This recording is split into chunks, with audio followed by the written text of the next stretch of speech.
Saber, entender, compreender, conhecer, descobrir, ouvir. Bandeirantes acontece.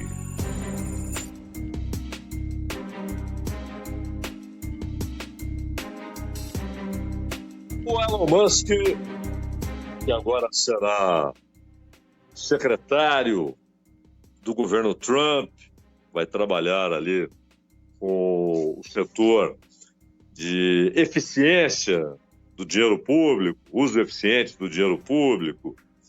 Ele basicamente terá a missão de cortar.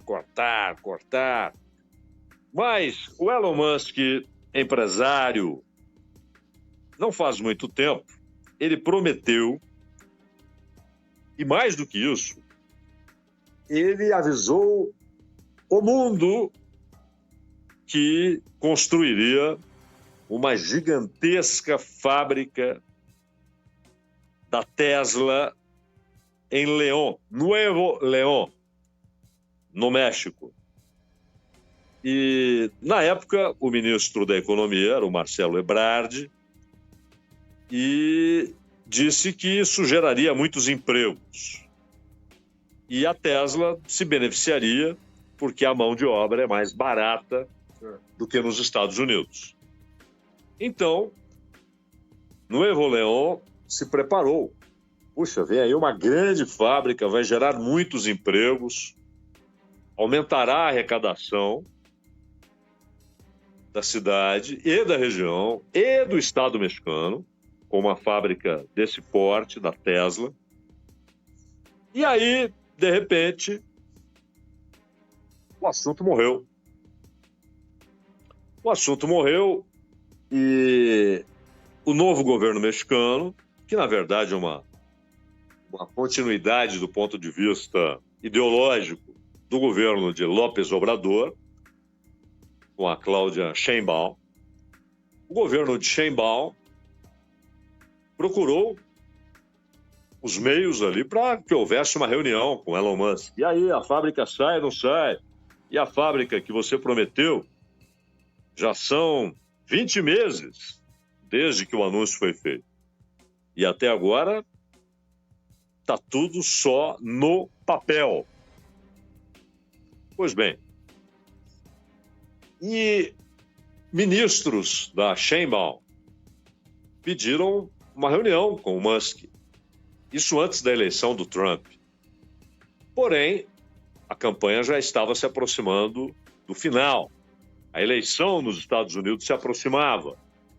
E o Musk, amigo de Trump, doador dos mais importantes, dos mais relevantes para a campanha de Trump, e agora, integrante do governo Trump, o Elon Musk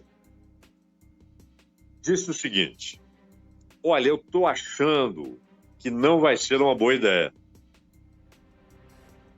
Por quê?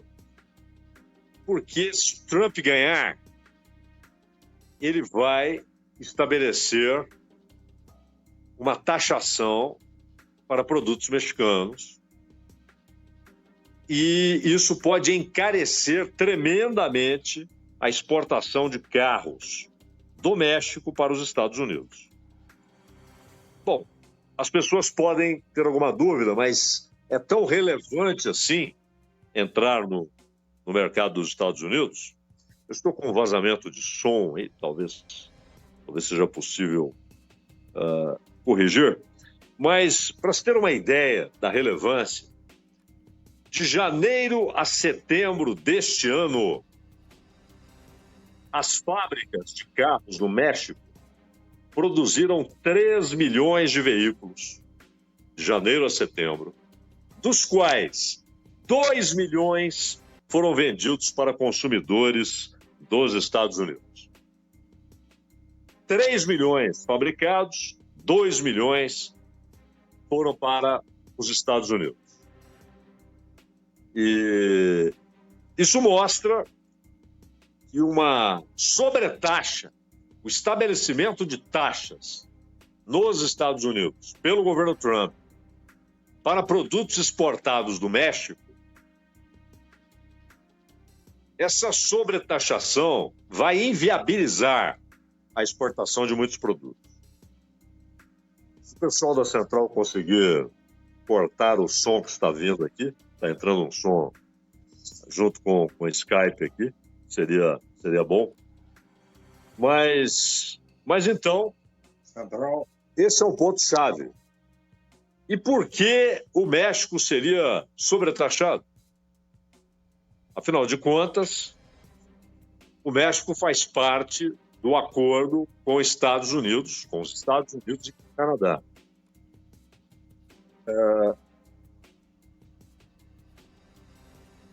Na verdade está entrando um som aqui pelo Skype, um som estranho, algum vazamento, não sei exatamente o que é, talvez seja possível corrigir. Mas então, o impacto para o México seria brutal. E não é só carro, não é só caminhão.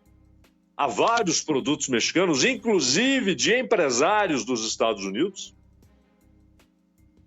que foram para o México porque o custo de produção é menor. Aliás, nós já citamos aqui exemplos de fábricas que saíram dos Estados Unidos, foram para o México, quando houve a assinatura do NAFTA, e depois saíram do México e foram para a China, porque o custo era ainda menor. Mas muitos estão no México, pela proximidade, você leva as mercadorias de caminhão, né?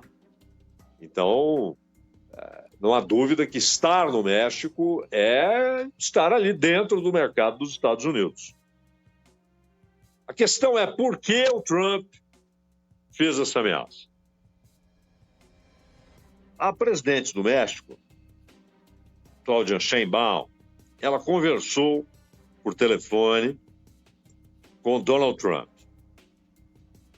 E ela disse que foi uma conversa cordial. Ela disse que foi muito cordial. E que, basicamente, os dois falaram sobre a necessidade de México e Estados Unidos terem um bom relacionamento. E disse também que ficou satisfeita com a conversa.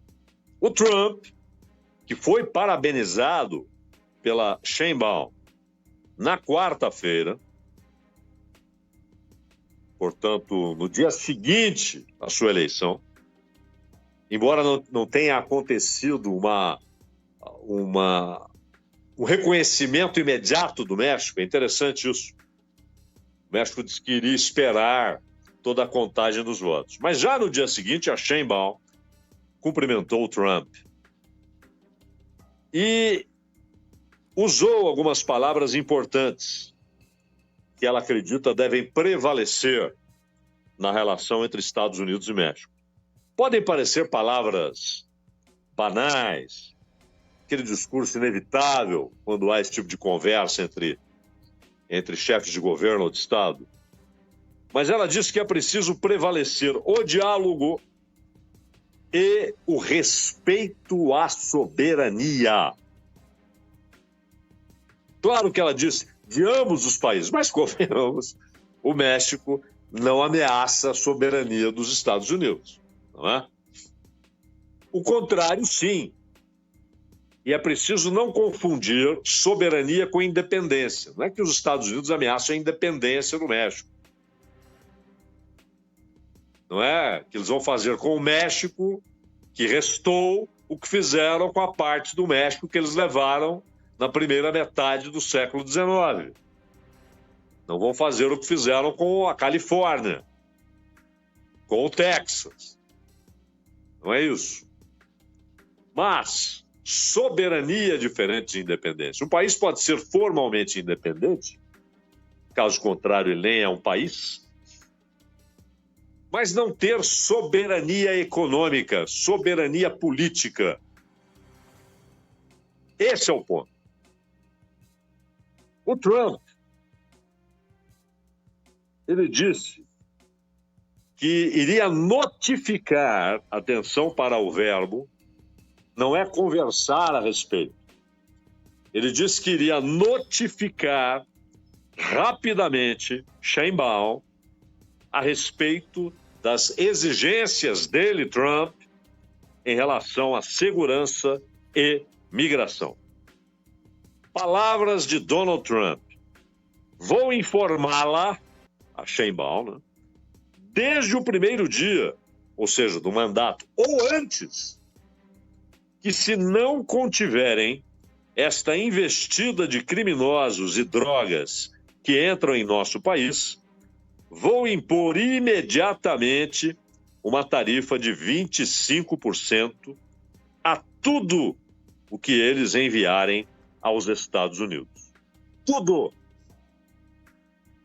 Não, mas aquela empresa é de um americano, não importa. Não, mas nós temos aqui termos do acordo Canadá, Estados Unidos e México que prevêem isenção, não importa. 25% para tudo se eles não resolverem esse problema. Ora, os Estados Unidos ainda não resolveram esse problema. E eles querem impor ao México a solução em meses desse problema.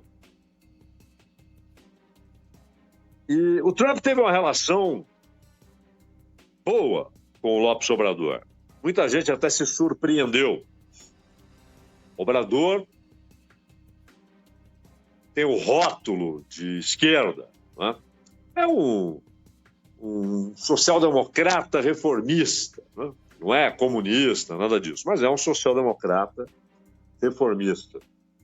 Então muita gente se espantou com a boa relação que houve entre Trump e Obrador. E o Obrador é muito ligado a Sheinbaum. A indicação partiu de Obrador. Quem será o candidato do Morena? E ele disse, Cláudia Sheinbaum. Cláudia Sheinbaum é a garantia de que a reforma constitucional será concluída. Esse é o ponto. Não é apenas uma questão de fronteira. Não é apenas uma questão de entrada de imigrantes e de drogas. É, acima de tudo, o descontentamento do governo Biden, governo atual, de empresários dos Estados Unidos que investem no México, e agora do próprio Trump com a reforma na Constituição mexicana. E a pressão tem sido pesada. Joe Biden, Antony Blinken, seu secretário de Estado, ameaçaram o México. E aqui não é ameaça militar, mas é, olha, se vocês tocarem isso adiante, nós seremos obrigados a uma revisão do acordo México-Canadá-Estados Unidos. Isso foi dito pelo Biden e foi dito pelo Antony Blinken. Empresários americanos também mandaram seu recado. Corporações americanas fizeram chegar a Sheinbaum um recado explícito. Essas reformas podem fazer com que retiremos nossos investimentos do México. E agora Trump, em vez de falar em revisão de acordo, já atropela o acordo dizendo não, vai ter sobretaxa. Até porque o Trump anunciou o seguinte, claro que uma vez no governo, isso será colocado no papel, e aí haverá os pormenores e ele vai entender, inclusive, alguns impedimentos jurídicos dentro dos Estados Unidos. Mas ele anunciou o seguinte, todos os parceiros comerciais dos Estados Unidos, e ele não excluiu o México e Canadá dessa lista, vão pagar de cara 10% a 20% de sobretaxa nas exportações para o mercado consumidor dos Estados Unidos. Exceção, a China, que vai pagar 60%, disse o Trump.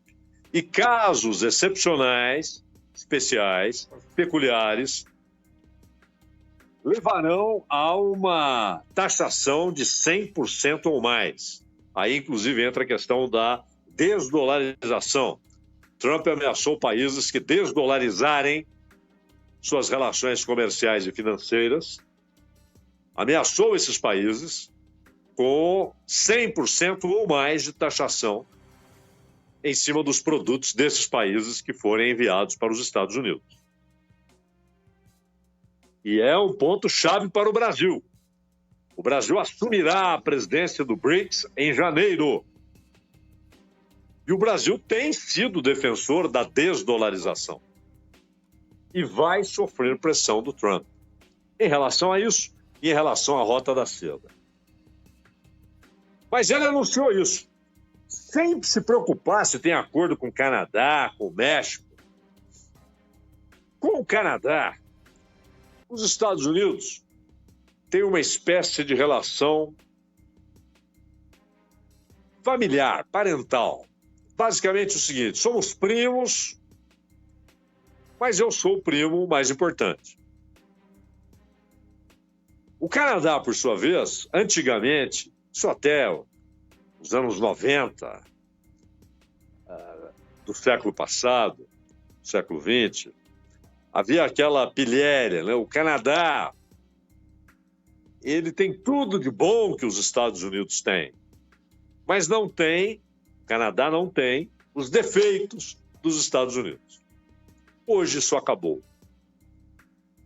Pela péssima gestão de Trudeau, mas também por uma deterioração em centros urbanos importantes e pela perda de poder econômico. O Canadá tem sofrido com isso. Mas a relação com os Estados Unidos, ela é cordial. Vejam que Trump, em nenhum momento, se refere à fronteira com o Canadá. E criminosos também atravessam a fronteira entre Canadá e Estados Unidos. Claro. Ações terroristas podem ser empreendidas desde o território canadense, com a passagem por terra para os Estados Unidos. E é uma fronteira imensa. Um lugar extraordinário, do ponto de vista da beleza natural. Mas o Trump não faz qualquer menção. O problema é o México. Por quê? Porque do México, diz Trump, vem a massa de imigrantes. É que do México vem os pobres. Do Canadá, não. Entram do Canadá para os Estados Unidos malandros endinheirados. A máfia atua naquele setor, a máfia de Nova York. Cassinos são controlados numa espécie de operação binacional informal, sem controle dos estados, seja de Washington, seja de Ottawa. Mas isso não provoca mobilizações. Há também a questão da droga sintética. Sim, o México é um grande fornecedor de drogas para o mercado dos Estados Unidos. O México tem seus cartéis que tornam a vida terrível em muitos lugares no México. Agora, há pouco tempo, um prefeito foi eleito, 6 dias depois ele foi decapitado. Por quê? Porque o crime organizado quis dar o sinal de que, nada mudou. Sequestraram dezenas de pessoas que nem eram problema para o crime organizado. Sequestraram e mataram. Por quê? Era gente que os chefões do crime nem conheciam. Que os soldados dos cartéis nem conheciam. Colocaram ali numa carroceria, levaram para um lugar ermo e mataram. Por quê? Para reafirmar seu poder. Não é fácil. Esse é um grande desafio para Sheinbaum, como foi para Calderón, como foi para Obrador. Cada um teve sua abordagem. Houve aqueles que disseram, vamos para a guerra e vamos derrotá-los. e não derrotaram. Interessante. Do mesmo lugar que saem as armas para os departamentos de combate às drogas do México, saem as armas para os cartéis. Todas essas armas saem dos Estados Unidos. E aí? Donald Trump não tem nada a falar sobre isso? Porque aí é o caminho inverso. É mercadoria deixando os Estados Unidos, abastecendo o mercado mexicano e viabilizando que depois mercadoria ilegal saia do México e entre nos Estados Unidos. Trump não tem nada a dizer sobre isso. Mas há o problema das drogas sintéticas, não há dúvida.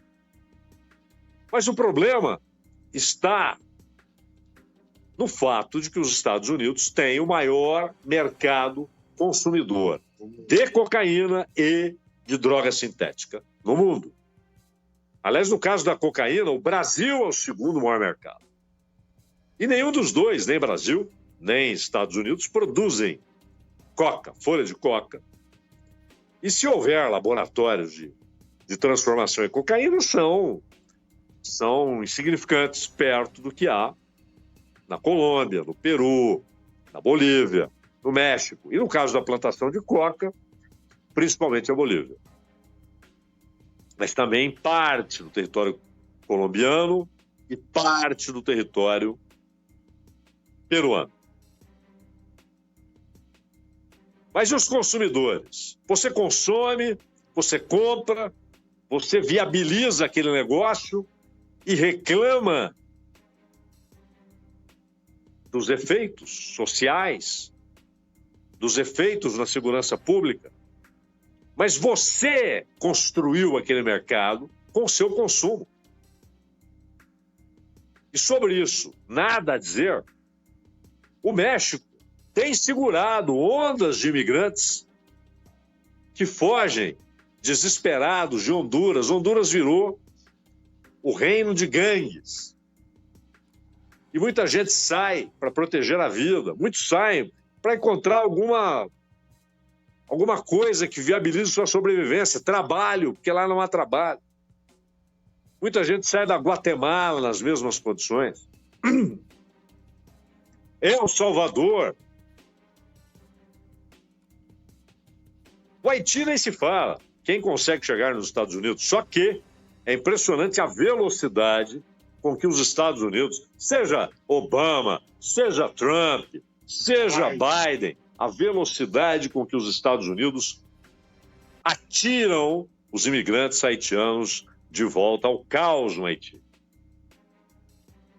O México tem conseguido deter muita gente, inclusive oferecendo trabalho para imigrantes. Fiquem aqui há trabalho.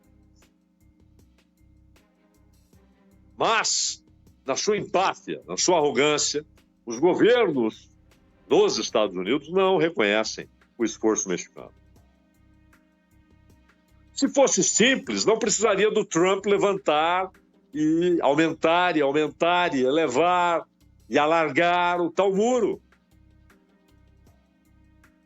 Bastaria dizer ao México, segura aí. Ele sabe que não é simples. Nem para ele é simples. O outro ponto que irrita Biden, Trump, corporações, grandes empresários nos Estados Unidos é o que o México está fazendo. Uma reforma constitucional que começou com López Obrador, prossegue com Sheinbaum. A questão da eleição para magistrados, isso aí já irritou empresários americanos, eles acham que isso provoca insegurança jurídica. Eu não acho uma boa ideia, não acho que é uma boa ideia essa mudança feita pelo México. Mas é um problema do México. Os Estados Unidos não têm o direito de dizer ao México, não mude sua Constituição.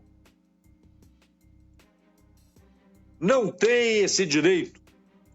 mas tenta exercer o direito que não tem. E diz, não mude. Mas eles mudaram. Mas esse é um aspecto até marginal na irritação nos Estados Unidos. A questão é o grande programa de renacionalização da energia, o que inclui petróleo. O México é um grande produtor de petróleo. Houve a privatização da empresa mexicana de petróleo no governo de Enrique Peña Nieto. O Nieto, ele foi até 18, ele foi o antecessor de López Obrador. Privatizou as duas principais empresas do setor. E Sheinbaum disse que é uma reforma importante, que devolve ao povo as empresas que sempre pertenceram ao povo do México e que em 2013 foram privatizadas. Por quê? Disse ela. Ao transformar a Pemex e a CFE, não é só petróleo, é também eletricidade, em empresas estatais, na realidade, elas voltam às mãos do seu dono desde sempre, o povo do México. E que a privatização representou não apenas a perda, mas uma perda camuflada, não foi uma venda. Eles transformaram o negócio em algo a ser administrado, tocado, dirigido nos preços, no volume de produção, em um negócio privado. Foi isso que fez o Nieto. Então, essa renacionalização do petróleo e da eletricidade provocou furor, ira nos Estados Unidos. Em investidores, em grandes empresas de petróleo.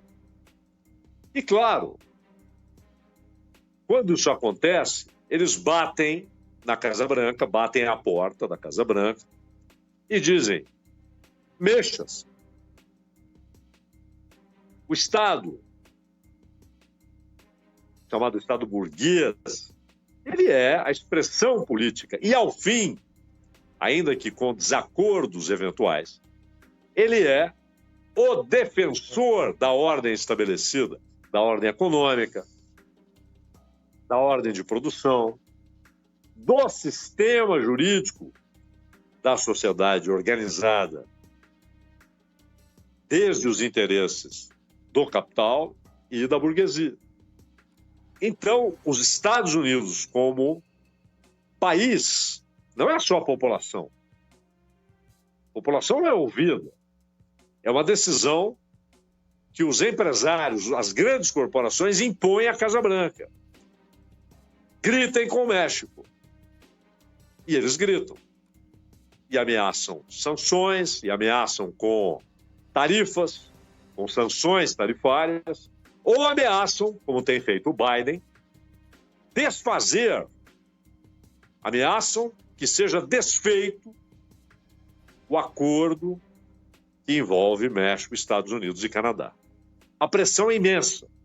Ficará muito maior e pior no ano que vem e nos próximos anos. Mas o México não recuou. Esse é o ponto. O México finalizou as reformas. O México não retrocedeu. Com educação, Sheinbaum falando com Trump, conversa foi cordial, mas a resposta é não. Disse Sheinbaum, meu caro Ronald Gimenez. Este